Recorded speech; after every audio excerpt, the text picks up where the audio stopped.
mean, as you know, I was born in 1947 in Austria after the Second World War. So I was very fortunate that I stumbled onto my vision.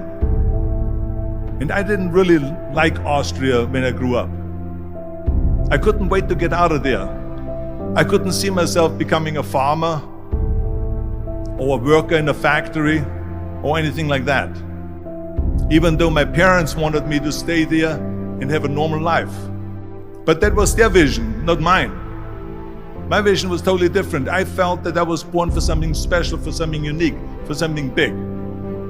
Then one day I went to school. I remember I was 11 years old, and they showed a documentary about America. And there they showed in this documentary the huge skyscrapers, the high-rises, the huge bridges, the 6-lane freeways, and all of this stuff. And I said to myself, that's where I want to be. I don't want to be around here with these little farmhouses and these little buildings. I want to be in America. One day after school, I walked by a store in Graz. So I went inside and I looked around, and then I saw a magazine. I saw a bodybuilding magazine that had Reg Park on the cover. Reg Park was then a 3-time Mr. Universe.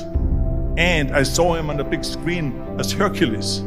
I read that and I said to myself, wow, this is the blueprint for my life. This is exactly what I want to do. I want to become a bodybuilding champion just like Reg Park. I want to get into movies just like Reg Park. And I want to make millions of dollars and be rich and famous just like Reg Park.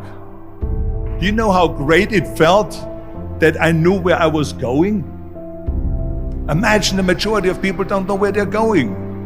I knew where I was going, that I'm going to become this bodybuilding champion just like him. So it was just a question of how do you do it? I was so relieved because when you have a goal, when you have a vision, everything becomes easy. So people always ask me, when they saw me in the gym in the pumping iron days, they say, why is it that you're working out so hard? 5 hours a day, 6 hours a day, and you have always a smile on your face. And I told people all the time, I said, because to me, I'm shooting for a goal. In front of me is the Mr. Universe title. So every rep that I do gets me closer to accomplishing that goal, to make this goal, this vision turn into reality.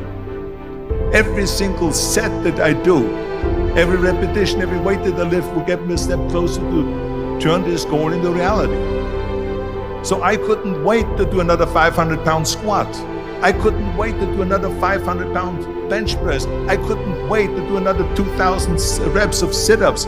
I couldn't wait for the next exercise. At the age of 20, I went to London and I won the Mr. Universe contest as the youngest Mr. Universe ever.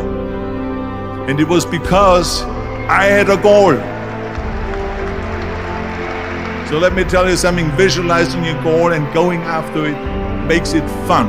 You got to have a purpose no matter what you do in life. You got to have a purpose. 74% hate their job in America. Now there is not much different when you come to Europe. The majority of people don't like what they're doing, because they're really not doing it because they didn't have a goal and they followed this goal. They drift around and then all of a sudden there's a job opening, so they get that job because you have to work. But then when you work, it's a chore. It's work. It's not fun. So if you think about, only a quarter of the people really enjoy what they're doing in life. That is unbelievable if you think about it. So I felt so blessed that I knew what I was doing. It's like a medical student that studies and knows he wants to become a doctor. You know where to go. And the same thing is also in politics. I remember that in politics, I had a very clear vision that I will be the leader of California. That's as far as I could go because I was not born in America, so I could not run for president. So being the governor of the 5th largest state, I should say the largest state, the 5th largest economy in the world, was for me really the ultimate title, the ultimate accomplishment in politics. So even though people came up to me and says, why don't you go and run for something smaller? You're never gonna make it. I ran for governor, and then 2 months later I became governor of the state of California. Again, because I had a very clear vision what I'm gonna do with California. So that's rule number one, have a vision. Rule number two is, don't listen to the naysayers. Don't listen to the naysayers.